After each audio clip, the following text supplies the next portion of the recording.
I was driving home from dinner at my son's house when my phone buzzed with a message from an unknown number. Don't forget to look around. My heart dropped. Was this a threat?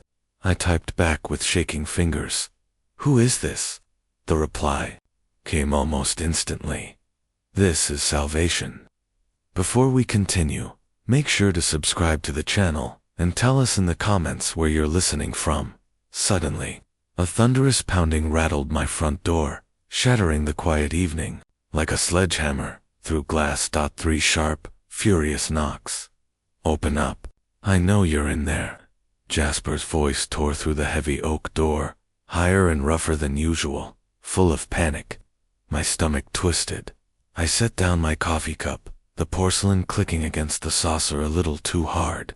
My reading glasses slipped down my nose as I made my way to the hall, already bracing for the storm waiting on the other side. The second I turned the brass handle, Jasper pushed past me without a word. His shirt was wrinkled, sweat glistened on his forehead despite the cool May air. His hands trembled as he dragged them through his messy hair, and his eyes darted around the room like a trapped animal looking for an exit. Dad, I need $150,000, now. The words tumbled out in a single breath. This is life or death. I closed the door behind him with deliberate calm, watching as my 38-year-old son paced the hardwood floor like a caged predator. His breathing was heavy, his movements jerky and out of control. Life or death. I crossed my arms, feeling the familiar weight of disappointment press against my chest. Jasper, how many times have I heard this story? You don't get it, he shouted, spinning toward me. His face was flushed with fear and anger. These people don't play games. The grandfather clock in the corner ticked steadily, counting the seconds of tense silence between us. I studied Jasper's face, the dark circles under his eyes, the way his jaw worked as if he was chewing through rage. This wasn't just another gambling debt. This was something darker. I kept my voice steady, though my pulse pounded. Enough. You need to get your head straight. Jasper slammed his fist onto the oak dining table. The sound cracked through the room. The old heirloom didn't even shake, but Jasper's hand came away red. He winced, cradling his knuckles. You don't understand, he hissed. These aren't people who wait for late payments. I moved to my armchair, settling into the worn leather. From there, I had a clear view of my son as he started pacing again, his steps frantic against the floor. Then tell me about them. Jasper froze, his back to me. For a moment, the only sound was the ticking clock and his ragged breathing. When he turned, something in his expression had changed. The fear was still there, but now it was laced with something sharper, survival instinct. Tony Castellano, he whispered, and his associate. They run the South Side. I borrowed to cover my old debts, but now I'm in deeper than ever. I exhaled slowly, the sound heavy in the quiet room. Jasper, I've been pulling you out of holes for 20 years. Every time, you swear it's the last. He dropped to one knee beside my chair, his head bowed. For a second, I saw the little boy who used to crawl into my lap after nightmares. But those eyes, they weren't innocent anymore. They were desperate, calculating. This time is different, Dad. They gave me until tomorrow night. If I don't pay, he swallowed hard, his Adam's apple rising and falling. They showed me what happens to people who don't. His words hung in the air like smoke, choking the room. I studied him, trying to separate truth from manipulation. Outside, a neighbor's dog barked once, then silence. $150,000, I repeated slowly. Where did it go, this time?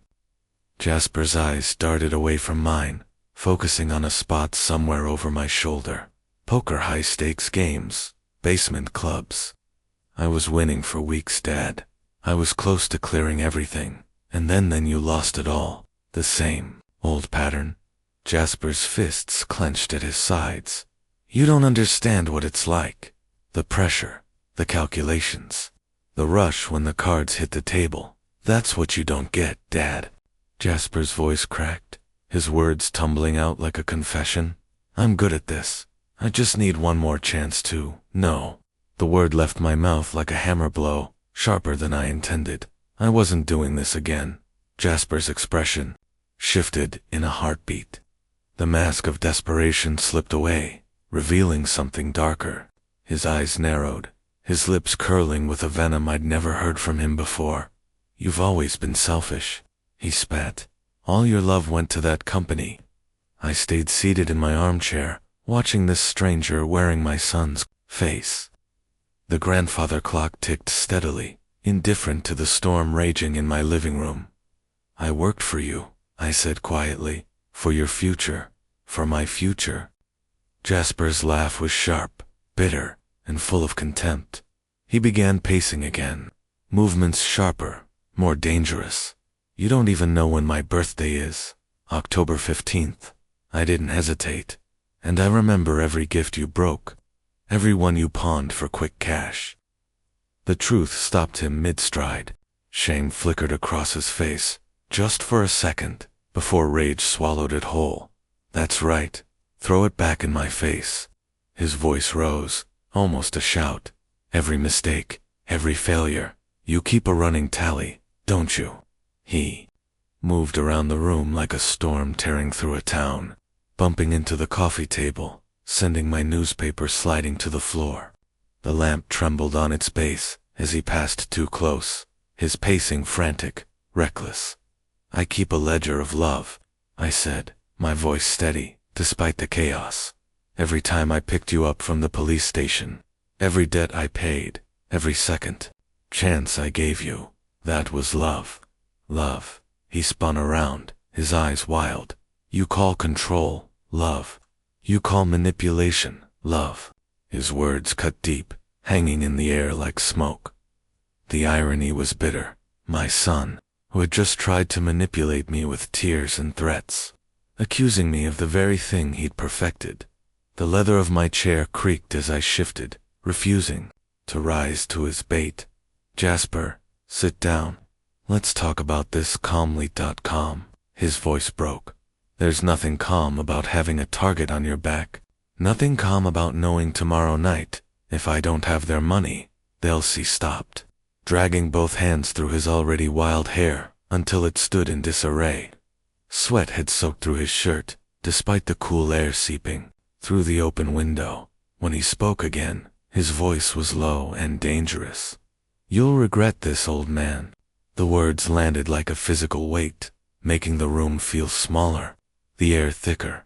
For the first time since he arrived, I felt a chill that had nothing to do with the weather.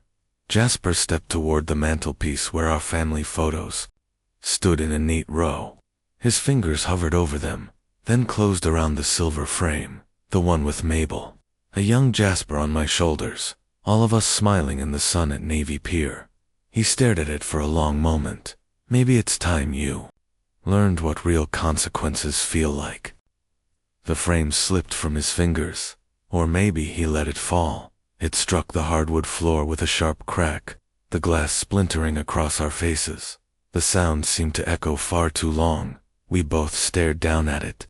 Mabel's face cut by a jagged line, Jasper's childhood image fractured into 3 separate pieces. Get out. My voice was quiet, but final. Jasper straightened, brushing imaginary dust from his shirt. The motion was casual, but his hands were still shaking.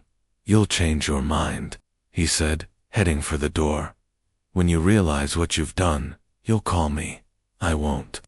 He paused at the threshold, one hand gripping the doorframe. For a moment, I thought he might apologize, might show me a glimpse of the boy I once knew. Instead, he smiled a cold, empty expression that never touched his eyes. We'll see. The door slammed with enough force to rattle the windows. Silence fell over the house, heavy and suffocating. After the chaos of his presence, I stayed in my chair, listening to his footsteps fade down the front walk, then the rumble of his car engine as it roared away. Only then did I stand, kneeling by the broken frame. I gathered the shards carefully, noting how the crack had split us apart, Mabel on one side, Jasper and me on the other. The symbolism was so perfect, it felt deliberate. The glass cut my finger as I lifted the largest shard, a drop of blood landing on Mabel's fractured smile. I carried the broken frame through the house, shutting off the lights Jasper had left blazing in his wake. My footsteps echoed hollowly on the hardwood, each one measured and deliberate. The house felt different now, as if his anger had left scars on the very walls. My study welcomed me with its familiar stillness. Leather-bound books lined the shelves, their spines catching the glow of the brass desk lamp. The awards from Wells Tech Solutions gleamed modestly among family photos and treasured mementos. This room held the story of 40 years of honest work, careful choices, and hard-earned security. I set the damaged frame on my desk, then poured 2 fingers of whiskey from the crystal decanter Mabel had given me for our 20th anniversary. The amber liquid caught the lamplight, and I stared into it as if answers might surface from its depths. The wingback chair by the fireplace received me like an old friend. From here, I could see everything that mattered. The photo albums stacked neatly on the lower shelf, the filing cabinet holding the documents that secured our future, the desk where I had made the decisions that built our life. Mabel always used to say, "Urban, you're too soft on the boy." I spoke softly to the cracked photograph, her smile somehow still shining through the fracture. "If you were here, Mabel, you would have stopped this madness years ago." I opened the family album, the pages whispering as I turned them. There was Jasper at 6, gap-toothed grinning beside his first bicycle. At 12, sullen in his Little League uniform after quitting halfway through the season. At 16, standing next to the car I bought him, the same car he wrecked 3 months later while racing his friends. Each photograph told a story, chances given, chances wasted. But there were other records too, ones I kept hidden. I reached for the manila folder marked Jasper Financial Records and spread its contents across the coffee table. Bank statements, receipts, check stubs, 20 years of quiet rescues. My hands worked automatically as the calculator clicked, tallying every car payment, every insurance claim, every legal fee, every gambling debt. The total climbed steadily. 20,000, 50,000, 85,000, 137,000, 462. The final figure stared back at me from my notebook, written in my precise hand. Enough to buy a house, enough to start a business, enough to secure a peaceful retirement for any honest man. I sipped the whiskey, feeling its heat burn down my throat. Outside, the neighborhood was quieting for the night. Somewhere, a television laugh track floated through an open window. Ordinary families, living ordinary lives, probably unaware that their neighbor was calculating the price of his own son's ruin. My gaze shifted to the wedding photograph with Mabel. We were young then, full of dreams and plans. She'd been a teacher, wise and practical in ways I didn't fully appreciate until years later. Even then, she worried about spoiling any children we might have. Kids need boundaries, she'd said one night as we lay awake dreaming about our future. Love without limits isn't love. It's harm dressed up as kindness. I had thought her overly cautious then, but sitting here now, surrounded by evidence of my failures as a father, her words felt prophetic. The fire crackled softly, shadows dancing across the walls. I remembered my own father, a stern man who taught me the value of work and consequence. When I wanted a bicycle, I earned it in his shop after school. When I wrecked his truck at 17, I paid for the repairs myself. You made a man of me. Dad, I whispered toward the flames, what have I made of my son? The answer was there, in the broken photograph on my desk, in the folder of receipts, in the memory of Jasper's cold smile as he threatened me under my own roof. I gathered the financial records and slid them back into the folder. My movements slow, deliberate. The family album followed, its weight heavy in my hands. These memories would remain, but the pattern they documented would end. The grandfather clock chimed 10 times, its deep notes resonating through the house. Outside, the last jogger of the evening passed by, leaving only the sound of wind moving through the oaks. I finished the whiskey in one last swallow, the glass warm in my hand, and locked the manila folder inside my desk drawer. The key turned in the drawer with a soft, final click. Whatever came next, whatever threats Jasper might actually make good on, I would not bend. He was 38 years old. If he was ever going to learn responsibility, it would have to be now, in the hardest way possible. The broken photograph caught the last flicker of firelight before I switched off the lamp and climbed the stairs. The quarterly reports blurred together on my desk the next morning. No matter how hard I tried to focus, 18 hours had passed since Jasper's stormy exit. 18 hours of restless sleep broken by memories, the cold smile, the sound of glass shattering. I arrived at Wells Tech Solutions at 9 sharp, hoping that the familiar rhythm of profit margins and market projections might wash last night out of my mind. Normally, the view from my corner office calmed me. Lake Michigan stretching into infinity, the ordered geometry of downtown Chicago's skyline. But today, it felt like I was staring out through prison bars. I adjusted the family photograph on my desk. This one still whole. Mabel and Jasper, at Navy Pier. All smiles. The memory made my chest tighten. My secretary's voice buzzed through the intercom, pulling me from my thoughts. "Mr. Wells, your son Jasper is online too." The words hung in the air like smoke. I stared at the blinking red light on the phone, my hand frozen halfway to the receiver. 15 seconds passed. 20. The light kept pulsing. Patient. Insistent. At last I picked up. "Hello, Jasper. Dad. I want to apologize for yesterday. I was wrong." His voice was unrecognizable, soft, almost gentle. Gone was the venom, the anger. I gripped the receiver tighter, searching for the trap inside those words. "This is unexpected, Jasper." Violet reminded me of everything you've done for me. All the ways you've helped me. His tone held something like shame, or the best performance I'd ever heard.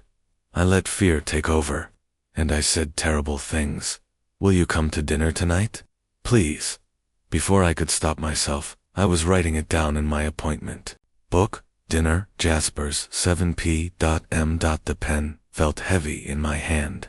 The words almost foreign as they appeared on the page. "All right.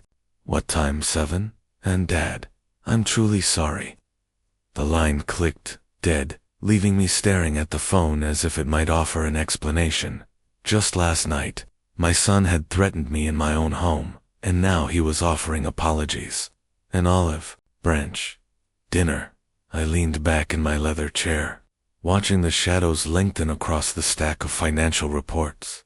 The numbers meant nothing now, just black ink on white paper, while my thoughts circled the possibilities. Either Jasper had truly reached rock bottom and was ready to climb back up, or this was the most dangerous manipulation he'd ever attempted.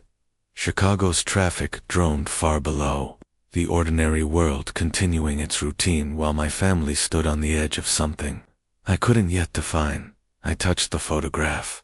Again, tracing Jasper's younger face, back before gambling carved desperation into his features, before money became the only language he spoke. My instincts, honed by 40 years of business negotiations, screamed at me to be cautious. But under all that, something worse stirred. Hope. The dangerous hope that this might be the turning point. 5 hours, until dinner. 5 hours, to decide if I was heading toward reconciliation or into a trap. The afternoon stretched before me like a question mark, the drive home through Chicago's gridlocked streets gave me too much time to think. Radio stations blurred together until I found one playing soft classical music. Its quiet strings, a strange companion to my thoughts. By the time I reached Oak Park, my earlier suspicion had hardened into certainty. Something about Jasper's sudden humility didn't sit right. My bedroom greeted me with its usual order. Suits perfectly lined up in the closet. Mabel's picture smiling from the nightstand. Everything in its proper place. I stood before the mirror, adjusting my tie for the third time, watching my own doubt staring back at me. The navy suit felt right. Formal, but not flashy. The choice of a man taking the meeting seriously, but not begging for forgiveness. I checked my wallet, cards, cash, business ID. My phone was fully charged. I noted it like a man who had learned to prepare for every possibility. In the study, I paused by the telephone, my hand hovering, and in my memory, Mabel's voice came back to me. Calm and certain. Trust, but verify. Urban. Hope for the best. Prepare for the worst. I dialed Martin's number, listening to it ring twice, before his steady baritone came through.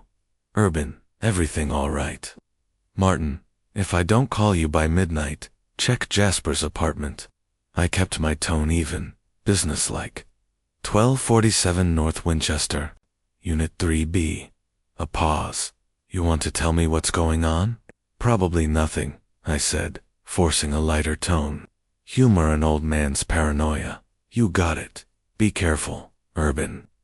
The line went dead, leaving me with a silence that felt heavier than before. I made one last sweep of the house, checking every lock, setting the alarm with unusual precision. The housekeeper's note got a final update with my destination. Each action felt ritualistic, like I was preparing for a high-stakes negotiation rather than dinner with my son. The cracked family photo from last night stopped me in my tracks. Mabel's face stared out from behind that spiderweb of broken glass, her eyes seeming to warn me one last time. I touched the frame gently. Maybe you were right all along, I whispered. Outside, my Buick waited like a faithful dog. I'd chosen it over the Mercedes. Modest transportation for what I hoped would be a humble evening. The keys felt icy in my palm as I slid behind the wheel and adjusted the mirrors with unnecessary precision. For a moment, I just sat there, engine off, watching the sun set behind the old oak trees. Somewhere nearby, normal families were settling into normal nights, homework, television, quiet dinners. When had my life become so complicated that eating with my own son required contingency plans? I thought about Jasper's voice on the phone, its strange humility. Was it possible? Could a man change so completely in 18 hours? My business instincts said no, but my heart whispered, maybe. The engine roared softly to life, and I backed out of the driveway with the careful deliberation of a man who knew this might be a defining night. 30-5 minutes through Chicago traffic to Wicker Park. 35 minutes to either salvage what was left of my relationship with Jasper, or walk straight into a trap. The converted brownstone on North Winchester looked tired in the fading light, its bricks weathered by years of winter and neglect. I parked across the street, taking in the contrast between this neighborhood and my own. Gentrification creeping in, old tenants hanging on, change happening one building at a time. Jasper met me at the door with an embrace that lasted a beat too long, his grip surprisingly firm. Dad, thank you for coming. This means everything. The performance started the moment I stepped inside. His smile was perfectly calibrated, warm but not over-edger, apologetic but not pitiful. Either my son had truly transformed overnight, or he'd spent all day rehearsing this version of himself. Violet's been cooking since noon, he said, leading me into a small but tidy living room. Mismatched furniture arranged with obvious care. She's so excited too. See you. Violet appeared from the kitchen, drying her hands on a dish towel.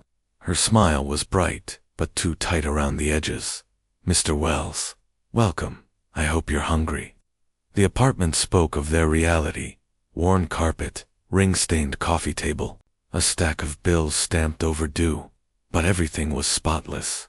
She'd done her best to make the place inviting. Plants, photographs, a vase of fresh flowers, Dinner was set simply, but neatly, and Jasper gave the performance of his life. Dad, I've decided to quit gambling, for good this time. I know how much pain I've caused, and I want to make it right. That's good to hear, son. I kept my tone neutral, studying his face. What changed your mind? Seeing you yesterday, seeing what I've put you through. Violet helped me realize I was destroying everything that mattered. Violet's phone buzzed against the table. She glanced down, face draining of color. "Excuse me," she said, getting up. "Everything all right?" I asked. "Yes, just work." Her laugh was brittle, too quick. "Principal wants us to review lesson plans this weekend," but her hands trembled as she put the phone away. I'd counted 7 messages in under an hour, strange for a teacher, on a Tuesday night. Jasper filled the silence, his stories carefully polished, every word sounding rehearsed. He asked about my company with suspiciously keen interest, my health with exaggerated concern. He even reached for nostalgia. "Remember that fishing trip to Lake Geneva? You taught me patience that day." I remembered it differently. Jasper sulking in the cabin, abandoning his rod after 20 minutes, but I smiled anyway, playing my part in this uneasy play. Violet, meanwhile, grew more anxious by the minute. She dropped her fork twice, spilled water, reaching for the salt, jumped each time her phone buzzed. When she slipped into the kitchen again, I caught fragments of whispered conversation, but not enough to know who was on the other end. "She's been stressed about work," Jasper explained, his jaw tightening. "Budget cuts. You know how schools are." I let him talk, my eyes scanning the apartment, cataloging every detail like evidence. Poker chips sat half hidden in a drawer Jasper had left slightly open. Empty wine bottles lined up near the back door, more than 2 people could go through in a week. A cancellation notice for a gym membership lay on the counter, unopened. "The meal is delicious," I said truthfully. Violet had prepared herb-crusted chicken with care, despite the apartment's signs of financial strain. "You're lucky to have such a thoughtful wife." Jasper's smile flickered, just for a second. "Yes, she's very supportive." When Violet returned from yet another phone call, her wedding ring caught the light as she twisted it again and again. A nervous tic she couldn't control. Whatever was eating at her had nothing to do with lesson plans. "Mr. Wells," she said suddenly, voice trembling. What do you do when someone you care about is in real danger?" Jasper froze, fork suspended halfway to his mouth. "Honey, that's a strange question. I was just thinking about that news story," she said too quickly. "The missing businessman." But her eyes met mine for a fraction of a second, and in that look, I saw something that made my blood run cold. Fear. Genuine, sharp, urgent fear. I finished my wine and set the glass down with deliberate finality. "Thank you both for a lovely evening. I should be heading home." As I stood, a grim certainty settled in my chest. Something was deeply wrong here, and Violet knew more than she could say. The cool May air hit my face as I stepped outside, wrapping me in its calm. 50-5 degrees, according to the weather app. Perfect for the 45-minute walk back through Chicago's neighborhoods. I needed the time, needed to think. Wicker Park buzzed with life, couples spilling out of bars, young professionals laughing over late-night dinners, the hum of music and conversation following me down the street. The contrast to Jasper's tense apartment and Violet's haunted expression was jarring. This was the Chicago my son could have thrived in if he'd made different choices. I pulled my jacket tighter, replaying the evening in my head. Violet's constant texts, Jasper's rehearsed redemption speech, the poker chips, the wine bottles, the faint smell of desperation in the air. Every instinct I'd sharpened over 40 years of reading markets, and men screamed the same thing. Something was wrong. The commercial district slowly melted into quiet residential blocks. Streetlights grew sparse. each one casting its own lonely pool of yellow, leaving long stretches of shadow in between. I passed a 24-hour diner where night shift workers sipped coffee, a closed bookstore with handwritten flyers taped to the glass, empty bus benches waiting for morning commuters. At 9:47 p.m., 17 minutes into my walk, my phone buzzed against my chest. I stopped under a bright STREETLIGHT.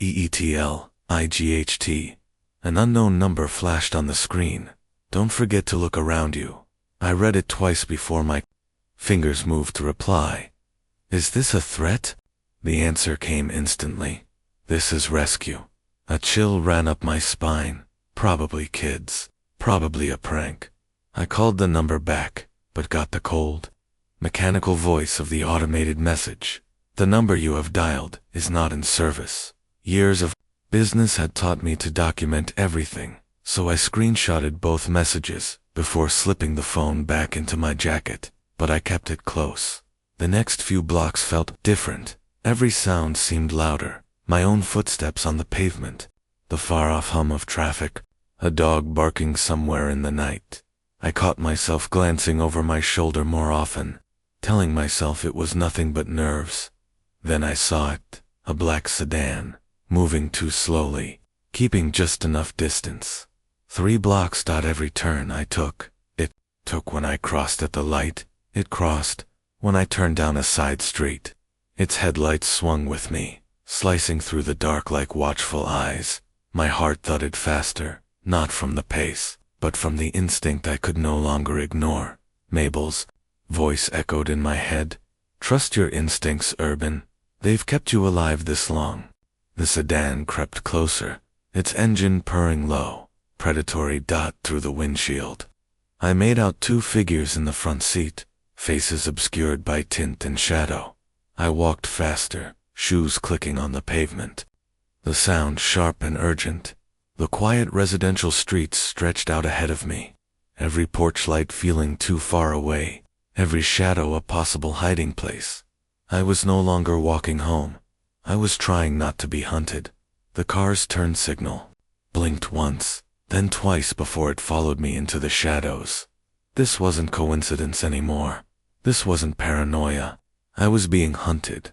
The black sedan picked up speed as I broke into what could only generously be called a run.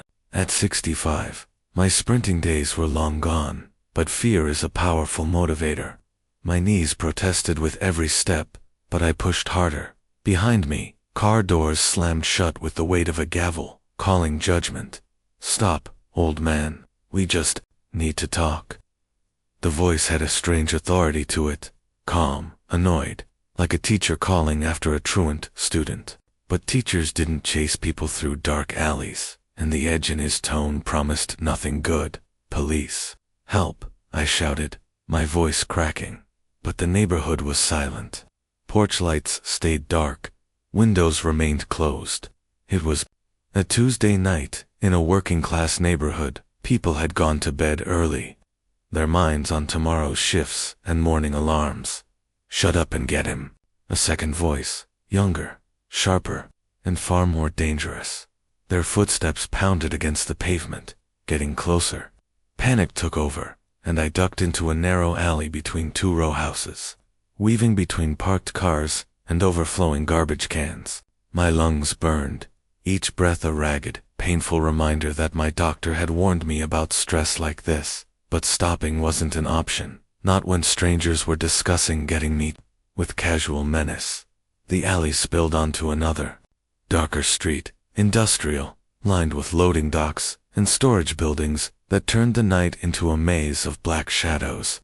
I pressed my back against a brick wall, forcing my body still as my heart tried to pound its way out of my chest. Where did that old guy go? He can't have gotten far. Split up? You check the left, I'll take the right. Their voices were calm, coordinated, not the reckless yelling of street thugs. These were professionals. They weren't looking for a quick robbery. They were following a plan. The thought made my blood run cold. I spotted Salvation, an old storage building tucked behind a row of shuttered shops. Its door was cracked open, Probably left that way by the last worker. I sprinted across the open lot, my legs aching, and slipped inside. "What do you want from me?" I gasped under my breath, though no one was there to answer. The building smelled of motor oil, sawdust, and years of dust. Garden tools hung from hooks, and paint cans towered in precarious stacks.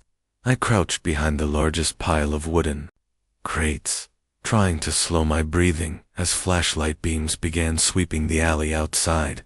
This wasn't random. Someone had planned this. Someone who knew my route, my routine, my habits. The door groaned as one of them tried it. I froze. Dust. Motes danced in the thin beam of light, cutting through my hiding spot. I fought the urge to sneeze. "Check in there." "Nah, it's locked up. He's probably halfway to Oak Park by now." Their voices drifted away. Mabel's voice echoed in my memory. Patience was always your greatest business asset. Tonight, it might save my life. I stayed crouched for what felt like an eternity, counting the seconds. Finally, I heard car doors slam shut again and an engine start. Only then did I let myself exhale. Whoever those men were, this wasn't random crime. Someone had sent them for me. I remained still in the dusty darkness, my heart finally slowing. Through the cracked window, I could still see their flashlight beams sweeping across the alley. Where did that old guy disappear to? The first voice was tight with frustration. Maybe he's hiding somewhere.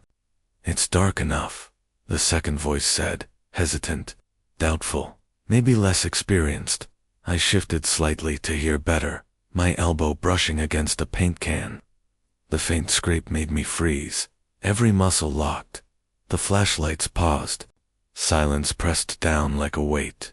Then one of them spoke, his words cutting through me like a blade. "Jasper won't pay us for nothing. We need to find him. Jasper. My son. The boy I'd raised, supported through every mistake, every failure, every comeback attempt. He had hired these men, the dinner invitation, his sudden stories of redemption, Violet's nervous energy. It had all been an act. Forget it. He's scared enough. We'll try again tomorrow."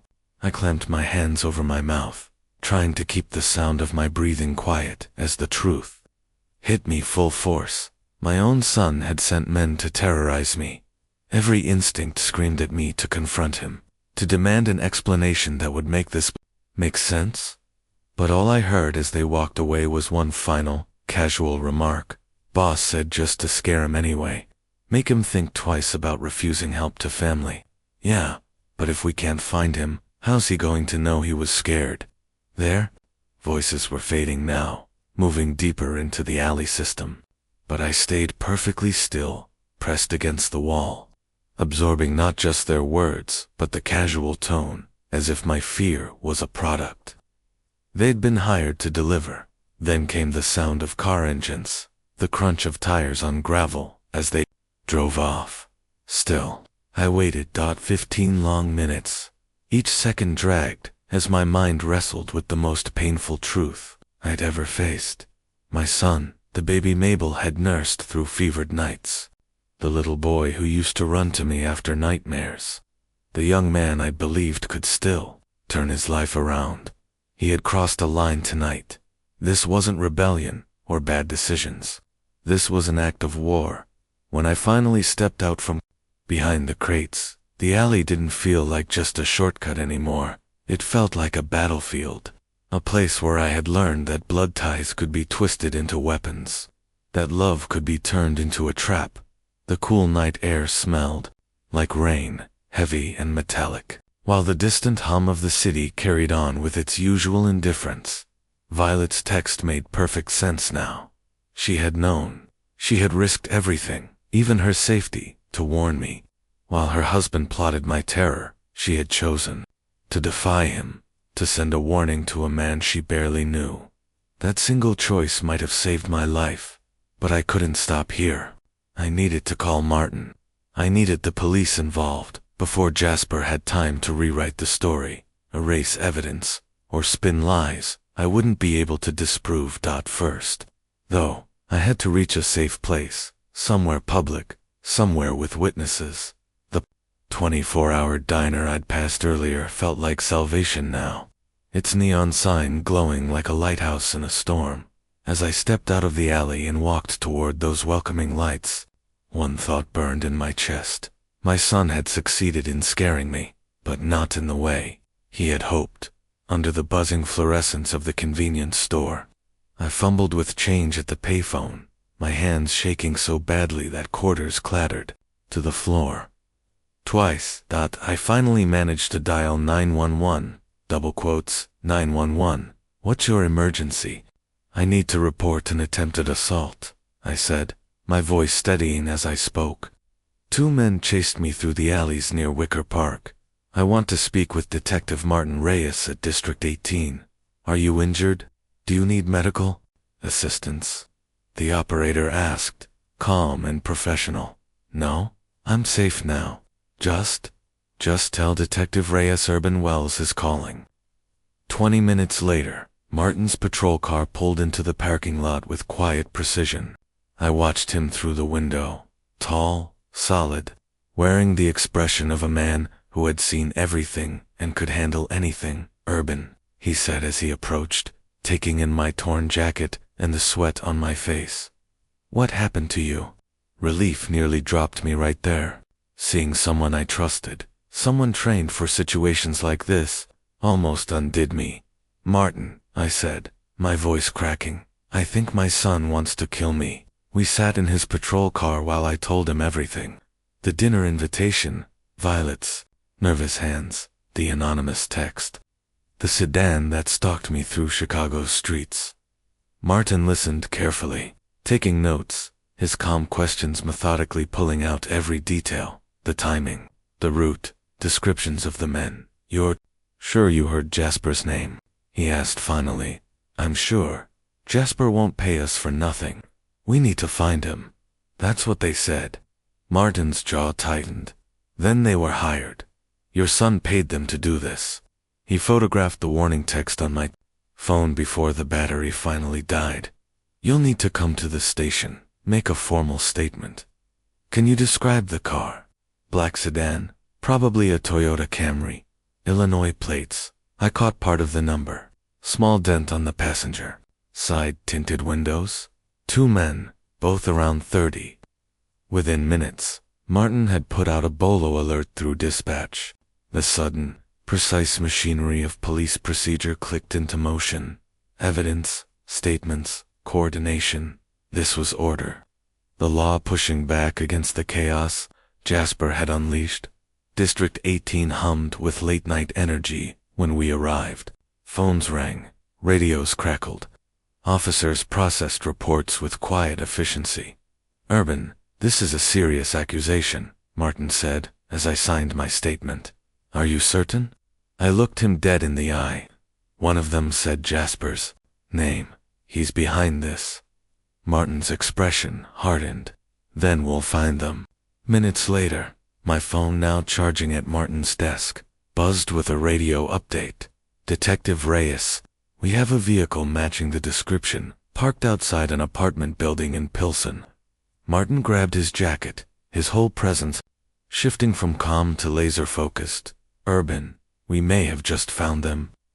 Through the window, I watched as backup units rolled out across the city, converging on the building where two men were likely sitting, smug and satisfied, believing they'd done their job. Unit 47, confirmed the plates. Confirmed. Illinois Delta Charlie 7219. Vehicles cold. Suspects likely inside. The takedown took less than 30 minutes.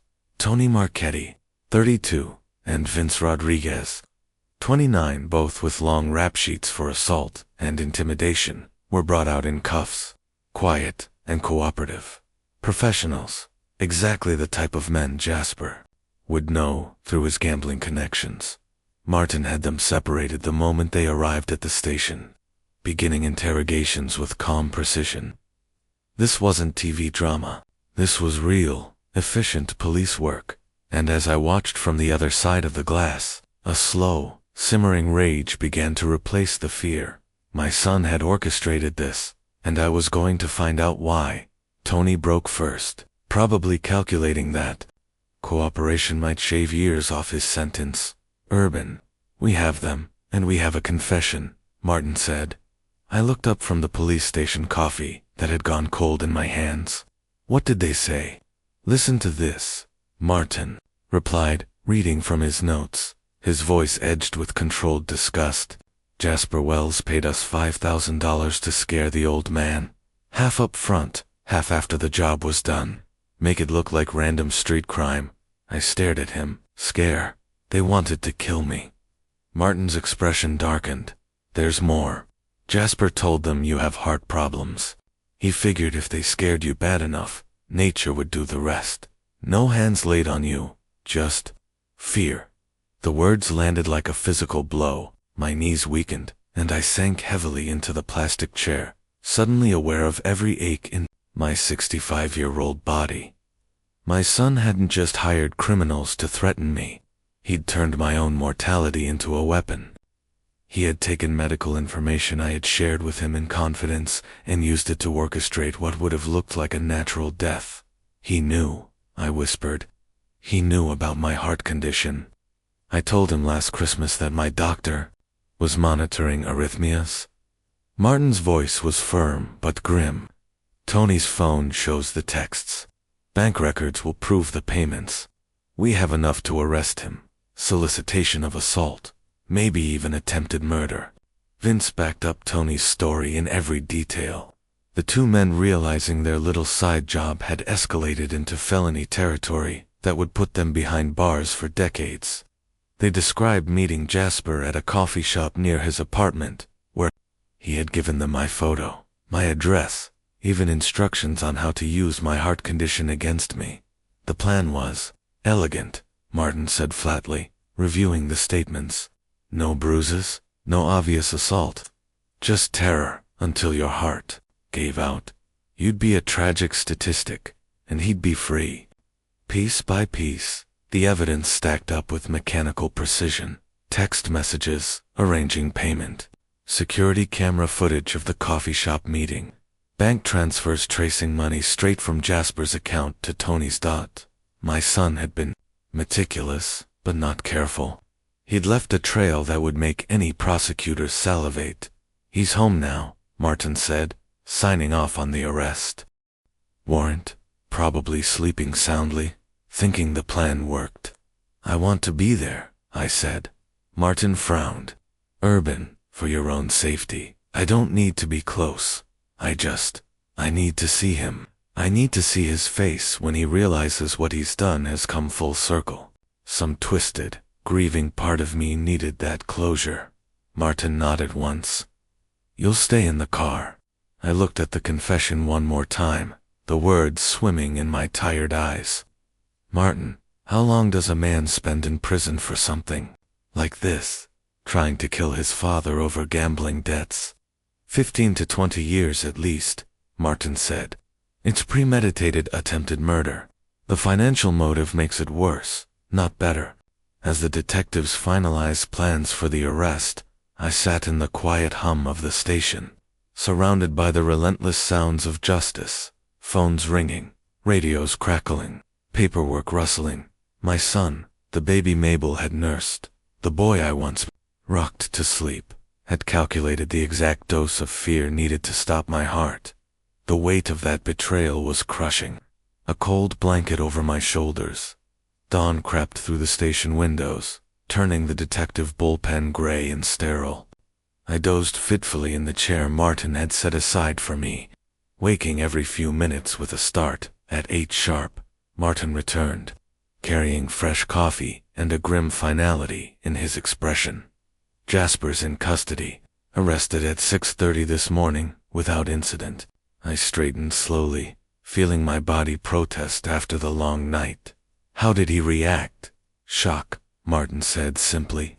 He tried denying everything, until we showed him Tony's confession and the bank records.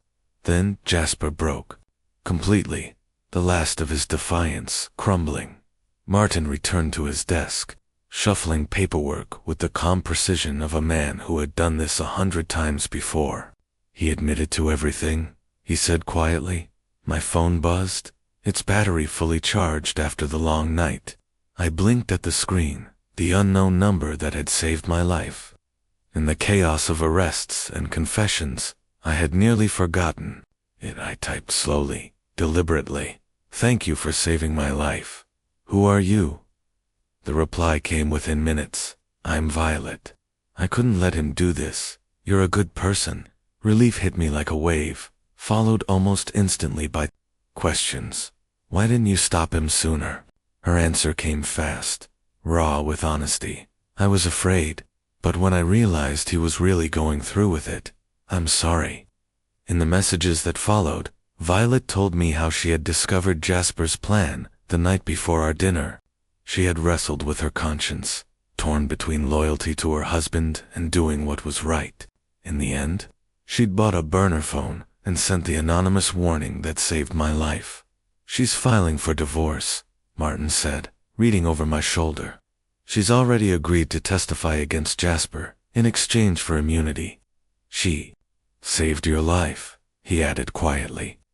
That text gave you just enough warning to recognize the chase for what it was.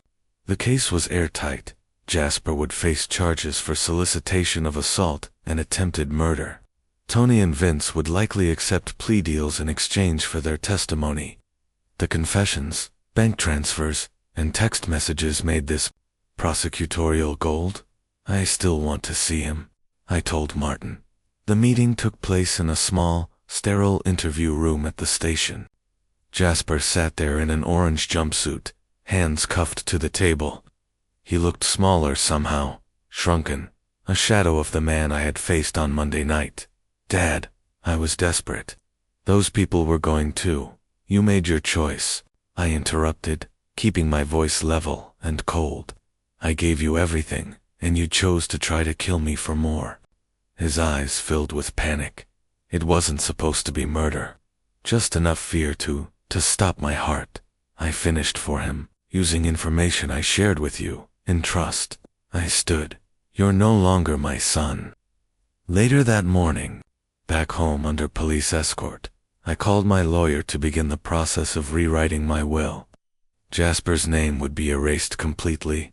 His inheritance would go to charitable causes, and to a trust fund for Violet. She had shown more courage in a single text message than her husband had in 38 years. In my study, surrounded by family photos, I thought of Mabel. She had always seen Jasper more clearly than I had, warning me again and again about enabling him. If she had lived, she might have stopped this spiral years ago. The broken family photo from Monday night still sat on my desk, the cracked glass catching the morning light like a warning. I placed it gently into the trash. Along with the last illusions I had about the son I thought I was saving, justice would run its course now. Jasper would serve his sentence. Tony and Vince would face theirs, and Violet would finally have a chance to build a life free of his shadow. For the first time in years, I felt light. I could plan for the future without bracing for the next storm Jasper would create. Wells Tech Solutions would survive under new leadership. My wealth would do good in the world, and I could finally live without fear, without looking over my shoulder. Sometimes, cutting toxic people out of your life, even family, is the only path to peace. If you found this story meaningful, please like this video, subscribe to the channel, and share your thoughts in the comments. To hear the next story, click the box on the left. Thank you for watching.